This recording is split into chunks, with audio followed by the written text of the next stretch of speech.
বাংলাদেশের রাজনৈতিক অঙ্গনে ইদানিং একটা গুঞ্জন বেশ জোরে সোরেই শোনা যাচ্ছে। ডাকসুর সাবেক ভিপি সাদিক কায়েম তিনি কি জাতীয় রাজনীতিতে আসছেন? এই প্রশ্নটা নিয়েই কিন্তু আজকের আলোচনা। আমাদের হাতে বেশ কিছু বিশ্লেষণ, কিছু মতামত এসেছে।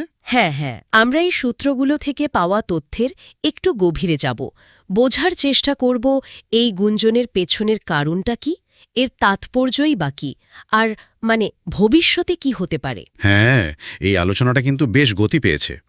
বিভিন্ন রাজনৈতিক সূত্র, কিছু অ্যানালিসিস আর অবশ্যই সোশ্যাল মিডিয়ার যে আলাপ, সব মিলিয়ে একটা ধারণা তো তৈরি হচ্ছে। মনে হচ্ছে সাদিক কায়েমের সম্ভাব্য রাজনৈতিক পদক্ষেপ নিয়ে ভেতরে ভেতরে অনেক কিছুই হয়তো ঘটছে। আমাদের আজকের পর্যালোচনাও তো মূলত এই সূত্রগুলো থেকে পাওয়া তথ্য, তাই না? ঠিক তাই, আমাদের উদ্দেশ্য এটাই, এই পুরো বিষয়টার একটা স্পষ্ট ছবি তুলে ধরা। কেন এই গুঞ্জনটা হঠাৎ এত গুরুত্বপূর্ণ হয়ে উঠল, এর পেছনে ঠিক কোন কারণগুলো, আর যদি সত্যি হয় তাহলে এর প্রভাবটা ঠিক কোথায় গিয়ে পড়তে পারে। সূত্রগুলো যা বলছে তাতে মনে হচ্ছে আলোচনাটা মূলত 3টা পয়েন্টকে ঘিরে। 3টা পয়েন্ট, হ্যাঁ। 1, আসছে 2026 সালের জাতীয় নির্বাচন। 2, ঢাকার খুব গুরুত্বপূর্ণ একটা আসন, ঢাকা 8। আর 3, জামায়াতে ইসলামের সম্ভাব্য প্রার্থী হিসেবে সাদিক কায়েমের নাম। এই 3টা বিষয় মিলে গুঞ্জনটা জোরালো হচ্ছে। ঢাকা 8 আসনটার কথা যদি বলি, এটার গুরুত্ব কিন্তু অনেক, রাজনৈতিকভাবেও কৌশলগতভাবেও, বিশেষ করে কারণ এটা ঢাকা বিশ্ববিদ্যালয় এলাকাকে কেন্দ্র করে। রাইট। এই এলাকাটা তো দীর্ঘদিন ধরে ছাত্র রাজনীতি, জাতীয় রাজনীতির নানা পালাবদলের কেন্দ্র। আর সাদিক কায়েমের পরিচিতি, তার উত্থান, সেটারও তো কেন্দ্রবিন্দু এই ঢাকা বিশ্ববিদ্যালয়েই। ঠিক। ডাকসু ভিপি হিসাবে তার কাজ, তার বিভিন্ন পদক্ষেপ, ছাত্রদের মধ্যে তার যে গ্রহণযোগ্যতা, এগুলোই তাকে এই এলাকার তরুণদের কাছে একটা পরিচিত মুখ করে তুলেছে। আচ্ছা।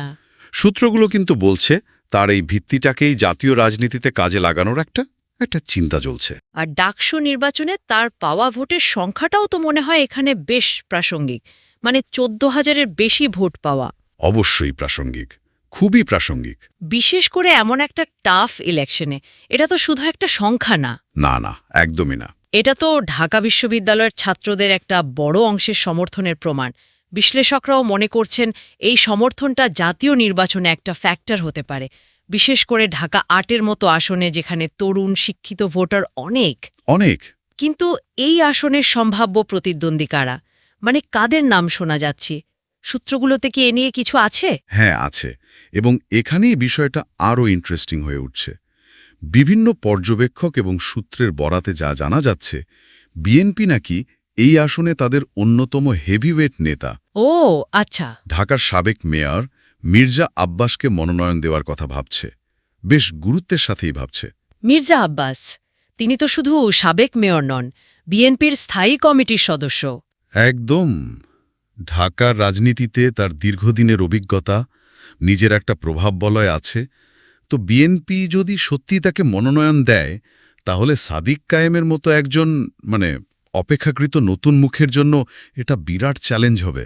তাহলে কি এই কঠিন চ্যালেঞ্জের সম্ভাবনাই জামায়াতের ভেতরে সাদিক কায়েমকে নিয়ে আলোচনাটা উস্কে দিল? মির্জা আব্বাসের মতো এত অভিজ্ঞ নেতাকে টক্কর দিতে হলে একজন তরুণ, জনপ্রিয়, একটু অন্যরকম প্রার্থী দরকার। এই ভাবনা থেকেই কি কায়েমের নাম আসছে? সূত্রগুলো কি সেরকমই বলছে? হ্যাঁ, সেরকমই ইঙ্গিত পাওয়া যাচ্ছে। জামায়াতের ভেতরের আলোচনা নিয়ে যেসব খবর আসছে, তাতে মনে হচ্ছে তারা ভাবছে যে প্রচলিত রাজনীতির বাইরে সাদিক কায়েমের একটা অন্যরকম আবেদন আছে। আচ্ছা। যেটা হয়তো মির্জা আব্বাসের মতো পোড়খাওয়া রাজনীতিবিদের বিরুদ্ধে লড়াইতে কিছুটা হলেও বাড়তি সুবিধা দেবে।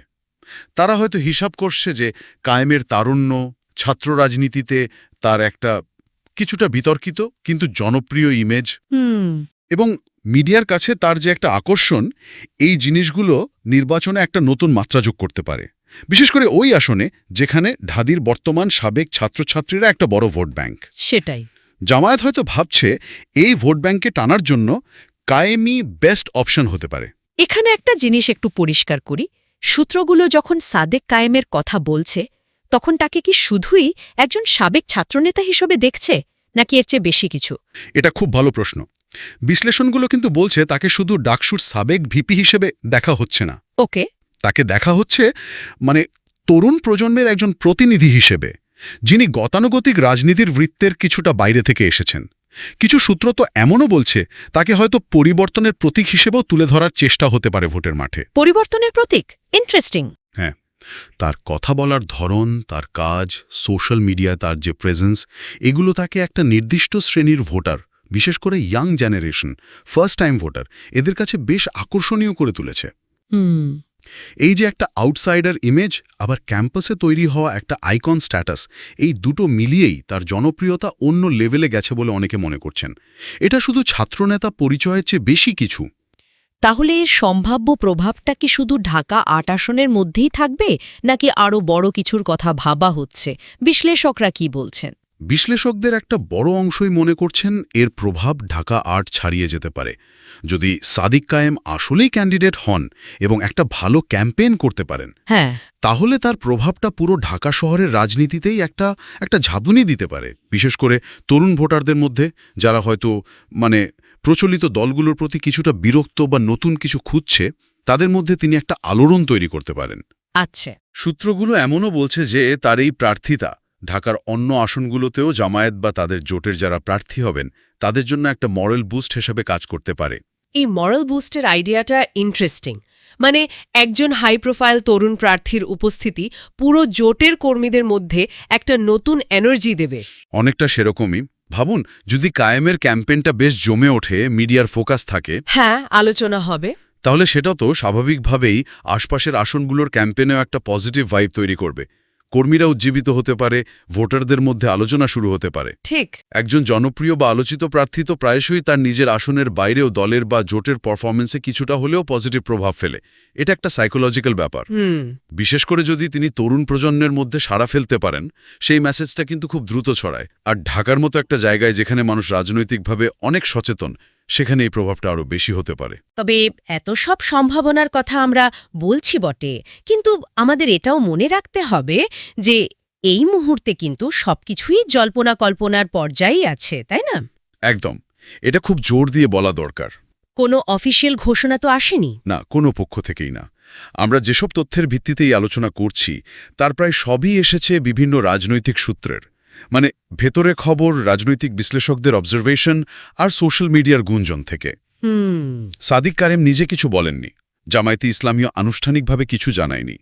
কাজেই পুরো বিষয়টাকে এখনই নিশ্চিত ভাবার কোনো কারণ নেই। ফাইনাল ডিসিশনটা অনেকগুলো ফ্যাক্টরের ওপর নির্ভর করবে। কি সেই ফ্যাক্টরগুলো? সূত্রগুলো কি সে ব্যাপারে কিছু বলছে? হ্যাঁ, কয়েকটা গুরুত্বপূর্ণ ফ্যাক্টরের কথা আসছে। প্রথমত, জামায়াতে ইসলামীর ভেতরের রাজনৈতিক সমীকরণ। দলের সবাই কি কায়েমের প্রার্থিতার ব্যাপারে একমত হবেন? দলের সিনিয়র নেতা বা অন্য যারা সম্ভাব্য প্রার্থী, তারা কিভাবে নেবেন ব্যাপারটা? আচ্ছা।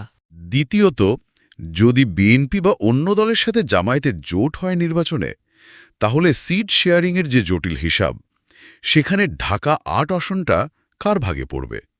মির্জা আব্বাসের মতো হেভিওয়েট প্রার্থীর আসনে বিএনপি কি জামায়াতকে ছাড় দেবে? এটা একটা বড় প্রশ্ন। অবশ্যই। তৃতীয়ত, সাদিক কায়েমের নিজের ব্যক্তিগত প্রস্তুতি, তার ইচ্ছা, ঝুঁকি নেওয়ার মানসিকতা, জাতীয় রাজনীতিতে আসা, বিশেষ করে এমন একটা টাফ সিটে লড়াই করা, এটা বিরাট একটা স্টেপ। তিনি কি এই চ্যালেঞ্জ নিতে রেডি? এবং চতুর্থ, যেটা সবচেয়ে গুরুত্বপূর্ণ, সেটা হলো ২০২৬ সাল নাগাদ বাংলাদেশের ওভারঅল পলিটিক্যাল সিচুয়েশন কেমন থাকে। নির্বাচনের পরিবেশ, অপোজিশন পার্টিগুলোর পার্টিসিপেশন, নির্বাচন কমিশনের রোল, এই সব কিছুই ফাইনাল ডিসিশনকে প্রভাবিত করবে। তার অনেকগুলো যদি কিন্তু জড়িয়ে আছে এর সাথে। পরিস্থিতি যে কোনো দিকেই যেতে পারে। নিঃসন্দেহে। রাজনীতিক পর্যবেক্ষকরা তো বলছেন আগামী কয়েক মাস এই গুঞ্জন আরও বাড়বে। আমরা হয়তো আরও নতুন তথ্য পাব, বিভিন্ন সাইডের পজিশন আরও ক্লিয়ার হবে, কিন্তু ফাইনাল ছবিটা দেখতে হলে আমাদের মনে হয় আরও কিছুদিন অপেক্ষা করতে হবে।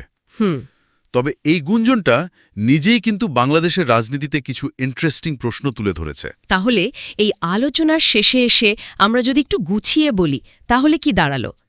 মূল পয়েন্টগুলো কি কি? মূল পয়েন্ট হল, ডাকসুর সাবেক ভিপি সাদিক কায়েমের সম্ভাব্য জাতীয় রাজনীতিতে আসা এবং ঢাকা ৮ আসন থেকে ২০২৬ সালে নির্বাচনে দাঁড়ানোর একটা জোরালো গুঞ্জন চলছে। হ্যাঁ, এর পেছনে আছে ঢাকা বিশ্ববিদ্যালয় কেন্দ্রিক তার জনপ্রিয়তা, তরুণ প্রজন্মের কাছে তার একটা বিশেষ আবেদন এবং জামায়াতে ইসলামীর সম্ভাব্য স্ট্র্যাটেজিক ক্যালকুলেশন। রাইট। মির্জা আব্বাসের মতো হেভিওয়েট প্রার্থীর সম্ভাব্য প্রতিদ্বন্দ্বিতা বিষয়টাকে আরও জটিল আর আলোচিত করে তুলেছে। তবে সবকিছুই এখনও আনঅফিশিয়াল এবং ফাইনাল ডিসিশন ভবিষ্যতের রাজনৈতিক পরিস্থিতির উপর নির্ভর করছে। এবং এই গুঞ্জনটা সত্যি হোক বা না হোক, এটা বাংলাদেশের রাজনীতিতে কিছু গভীর বিষয়কে সামনে নিয়ে আসছে, তাই না? হ্যাঁ, সেটাই হয়তো সবচেয়ে গুরুত্বপূর্ণ পর্যবেক্ষণ। এই আলোচনাগুলো আসলে চোখে আঙুল দিয়ে দেখিয়ে দিচ্ছে যে বাংলাদেশের রাজনীতিতে নেক্সট জেনারেশনের অ্যাসপিরেশন বাড়ছে। আচ্ছা। তরুণরা শুধু ভোটার হিসেবে না, লিডার হিসেবেও নিজেদের জায়গা করে নিতে চাইছে। এস্টাবলিশ পলিটিক্যাল পার্টি আর লিডারশিপের প্রতি এক ধরনের চ্যালেঞ্জ তৈরি হচ্ছে। ভোটারদের মধ্যেও কি পরিবর্তনের একটা এক্সপেকটেশন তৈরি হচ্ছে, সেই প্রশ্নটাও উঠছে। সাদিক কায়েমের এই কেসটা হয়তো এই বড় ট্রেন্ডেরই একটা অংশ। এটা বিচ্ছিন্ন ঘটনা নাও হতে পারে, বরং একটা সিগন্যাল। তাহলে এই আলোচনার একদম শেষে আমাদের হাতে থাকা সূত্রগুলোর আলোকেই একটা প্রশ্ন রেখে যাই, যা হয়তো আমাদের ভাবাবে। যদি সব জল্পনা কল্পনা সত্যি হয়, মানে যদি সাদিক কায়েম সত্যিই ঢাকা ৮ আসনে প্রার্থী হন, তাহলে প্রশ্নটা দাঁড়ায় এরকম: বাংলাদেশের ক্ষমতার রাজনীতিতে যারা বহু বছর ধরে আছেন, সেই এস্টাবলিশড লিডারশিপের বিপরীতে দাঁড়িয়ে তারুণ্যের প্রতীক হিসেবে উঠে আসা একজন প্রার্থী কি আসলেই প্রচলিত সমীকরণ ভেঙে নতুন কোনো ইতিহাস গড়তে পারবেন? এটা আসলেই একটা $1 মিলিয়ন কোয়েশ্চেন। এর উত্তর তো ভবিষ্যতের হাতে। তবে এই প্রশ্নটাই বাংলাদেশের রাজনৈতিক পর্যবেক্ষক আর সাধারণ মানুষের মনে আগামী দিনগুলোতে ঘুরপাক খাবে। 2026 সালের নির্বাচন যত কাছে আসবে, এই প্রশ্নটা ততই রেলিভেন্ট হয়ে উঠবে। তাই এই বিষয়টার দিকে নজর রাখা, এর প্রত্যেকটা টার্ন ফলো করাটা খুব জরুরি হবে, আর নিঃসন্দেহে খুব ইন্টারেস্টিংও হবে। দেখা যাক কি হয় শেষ পর্যন্ত।